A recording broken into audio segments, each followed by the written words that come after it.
정당 지지율이 계엄 사태 이전으로 돌아간 상황입니다. 양당 격차가 오차 범위 내로 줄어들며 접전 양상인데요. 자, 민주당이 꽤 당황스러울 것 같습니다. 갤럽에서는 민주당 36%, 국민의힘 34%, NBS는 36대 32. 조사들을 보면은 거의 근접했습니다. 지금 추세를 보면은 지지율 격차가 좁아지고 있단 말이에요. 당연히 민주당 입장에서는 조급하지 않겠습니까? 그게 압수를 해주는 빠져나가려고 거죠. 발버둥 치면은 올가미가 더 쪼여지는 거하고 비슷한 걸 거예요. 무한항공 참사 때 그 중대본이 열렸죠. 거기 보면 행안부 장관이 없어요. 그래서 최대행이 그 본부장을 해요. 법무부 장관도 지금 차관이고 경찰청장도 없고 곳곳이 지금 다 비어가지고 다 탄핵당해서 혹은 뭐 사의를 표명해서 다 대행이에요. 아마 국민들께서 지금 이 사고 하나 나도 지금 이 상황인데 만약에 더 큰 일이 벌어지면 나라가 이게 어떻게 될까? 그걸 시각적으로 보시는 게 아마 굉장히 크다고 저는 생각을 합니다. 민주당에서는 어떻게 보고 있습니까? 민주당 분들은 예. 그 많은 원인이 있겠지만은 공수처 탓을 많이 해요. 공수처가 실기해가지고 초기에 그 초동작전에 실패해서 그걸 집행하지 못하면 시간이 점점 끌어진 거 이런 걸 많이 탓을 하고 내란죄 그걸 삭제한 부분이 영향을 많이 컸어요. 아니 저 보수가 공수처 결집한- 만드는데 제일 앞장섰던 분들이 네, 지금 와가지고 내놓은 자식 하면서 네. 뭐라는 줄 알아요? 그거는 문재인 정부 때 만든 거니까 우리 친명들은 그거 없애자고 해도 돼. 근데 그분들이 다 친문이고 그 정부에서 제일 앞장서서 했던 분들이에요. 근데 그러니까 박범계 법무장관은 그 사이에 나카무라 스미스가 돼가지고 이제 나카무라 스미스? 나카무라 지우는 거지. 나 스미스야. 정말 가증스럽습니다. 정말 민주당이 얼마나 나라의 질서를 지금 이렇게 흐트러뜨리는 겁니까? 제가 그때 이제 저 2019년에 반대했던 것이 연동형 비례제 그리고 공수처법. 네. 그래서 우리가 지금 2번 선거하면서 위성정당 하나씩 만들어서 비례대표는 따로 뽑아갖고 또 나중에는 다시 다 들어오고 이게 무슨 꼴입니까? 그래도 비상계엄은 안 되죠.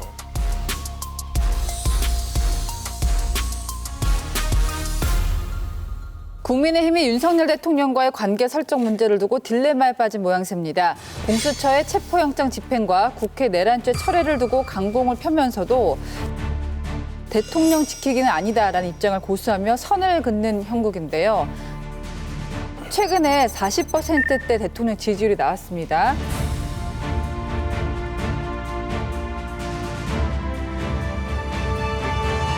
그러다 보니까 또 관저에 의원들이 찾아가기도 하고 이런 부분들이 지지율에 영향을 받은 것이 아닌가.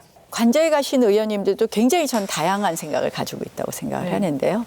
지지율에 영향을 받은 분들도 계실지 잘 모르겠지만 사실 이제 저희 요새 핸드폰은 계속해서 문자로 이렇게 쌓이는 거 보면요.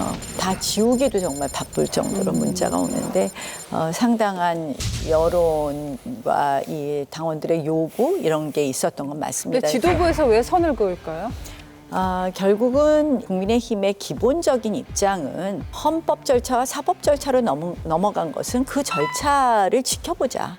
이미 계엄에 대해서는 탄핵이란 절차로 넘어갔으니까 이제 지켜보자라는 입장으로 돌아가는 것이라고 봅니다. 한남동 관저에 찾아가신 분들이 45분이었잖아요. 물론 나경원 대표 같은 분도 있었지만 45분 중에 제가 알기로는 영남 의원이 26명입니다. 국민의힘 영남의 지역구인들이 59명이거든요. 거의 절반가량이 거기를 찾아가신 거예요. 근데 영남 민심은 또 일반 그 민심하고 좀 차이가 있습니다. 오히려 지금 윤석열 대통령 지키자는 쪽으로 결집하는 분들이 많이 있어요. 그 우재준 의원도 그랬잖아요. 난 계엄에 반대하지만 주민들이 원하기 때문에 탄핵에 반대할 수밖에 없다고 얘기하시잖아요.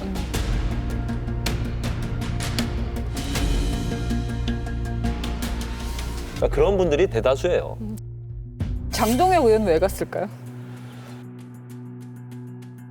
장동영 의원은 갑자기 변심한 게 아니에요. 처음부터 탄핵에 반대한다는 입장을 밝히셨고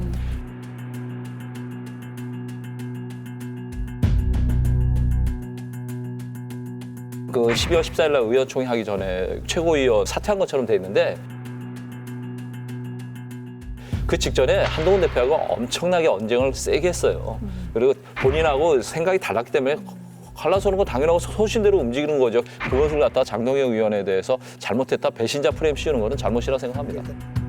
탄핵 국면만 놓고 보면 2016년, 17년에 박근혜 대통령 탄핵 국면하고 유사하지는 않고요. 지금 이 국민의힘 상황은 2004년 노무현 대통령 탄핵 상황하고 비슷합니다. 2004년 3월 13일 날 노무현 대통령 탄핵 소추안이 통과됐는데 그날부터 반대 여론이 엄청났어요. 75% 이상이 탄핵이 잘못됐다는 여론이 나오고.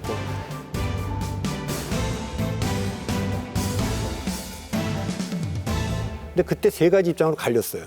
그러니까 홍사덕 그때 원내 총무하다 당대표 나온 분은 탄핵 찬성이죠. 본인이 주도적으로 통과시켰으니까 탄핵 찬성한 분이고, 뭐 김문수 의원인 것으로 지금 기억하는데 이분들은 그 소장파들 대신해서 탄핵 이거 잘못했으니까 사과하고 철회하자 이런 상황이고, 박근혜 후보가 현재로 넘어갔으니까 이걸 지켜보자 이런 상황이었어요. 근데 지금도 마찬가지라고 봅니다. 지금도 이 당 국민의힘에는 한동훈 대표나 이런 쪽에서 탄핵 찬성을 명확히 한 분들, 안철수, 유승민 이런 분들이 쭉 있고요.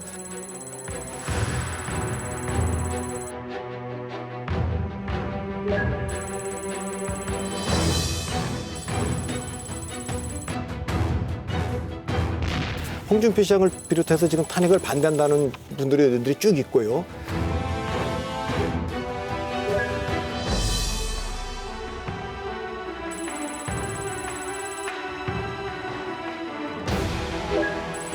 대한민국의 불확실성과 국민의 불안을 좀 일단 해소시키자. 뭐 이것 때문에 있는 뭐 오세훈 시장이나 이런 분들 그런 상황이죠. 그런데 분명한 건 이 얘기입니다. 이게 선거가 이제 연동될 수 있거든요. 조기 대선 문제가. 그러면 국민의힘의 고민은 이겁니다. 자유우파 결집론이라고 하는 거. 그러니까 보수 유튜버라든가 뭐 하는 분들. 이것으로 선거를 이길 수 있냐? 이길 수 없다는 거예요.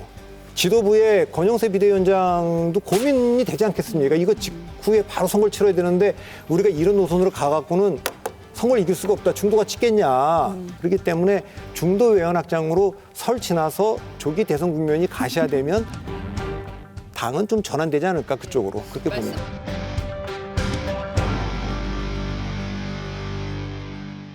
보수층 내에서도 대통령 탄핵 찬반에 대한 입장을 비롯해 스펙트럼이 매우 넓다는 게 국민의힘이 처한 딜레마일 것 같습니다. 이런 가운데 상승 추세인 정당 지지율이 여당 지도부의 판단에 어떤 영향을 미칠지 관심이 쏠리는데요. 대통령과 선을 그을 것이다. 대통령을 엄호할 것이다. 강적들은 어떻게 전망하십니까? 윤 대통령 지지율도 볼 필요 없고 정당 지지율도 볼 필요 없습니다. 둘 다 볼 필요 없어요? 이건 제가 전문가라서 제가 확신을 갖고 말씀드리는 겁니다. 네.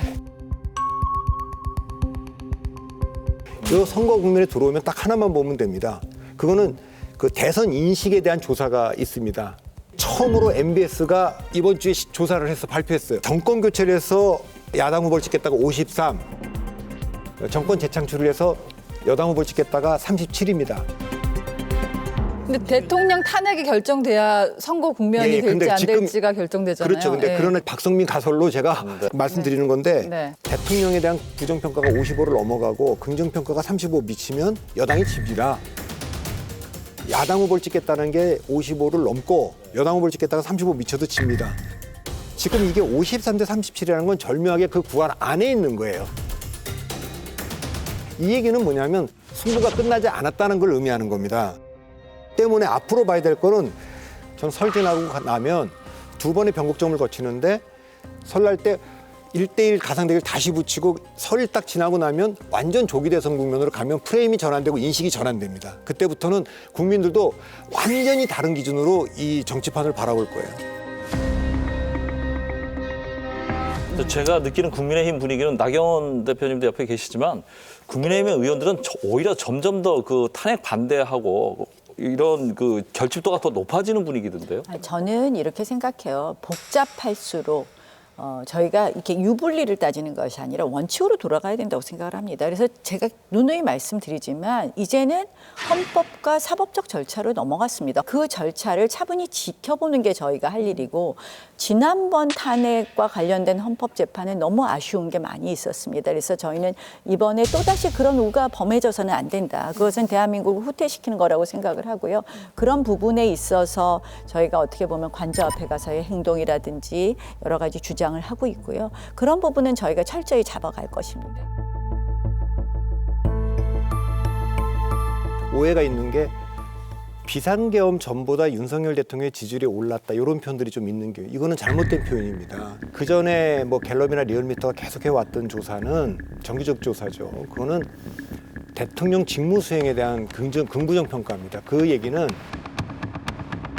윤석열 대통령 한 사람을 놓고 절대 평가를 하는 겁니다. 이재명 대표를 싫어해서 윤석열 대통령을 찍었던 사람들조차도 대통령으로도 좀 실망스럽다는 것도 반영되는 거예요. 이게 굉장히 낮게 나왔었죠, 쭉.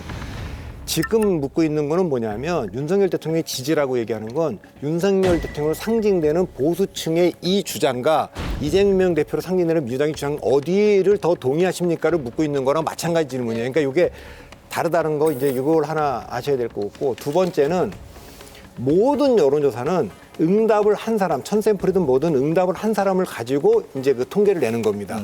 따라서 국면이 요동치는 구간에서 진보층이 이탈을 하든 보수층이 이탈을 하든 그래서 과소 표집되거나 과대 표집되는 구간이 있어요. 그러니까 비상계엄 직후에는 보수층이 다 이탈을 하죠. 부끄럽고 그러니까 놀라갖고 그러면 대통령 지지율도 차이가 많이 나고 정당적 차이가 많이. 근데 지금은 민주당이 계속 무리하게 뭐 한덕수 권한대행도 탄핵하고 공천수 이건 아니잖아. 그러니까 여긴 또 보수층이 더 결집을 합니다. 그러니까 이런 상태에서 나오는 조사 데이터는 조금 그 가표집을 지금 여론조사- 보수가 예. 과포집됐다는 얘기시잖아요. 지금은요. 지금 나오는.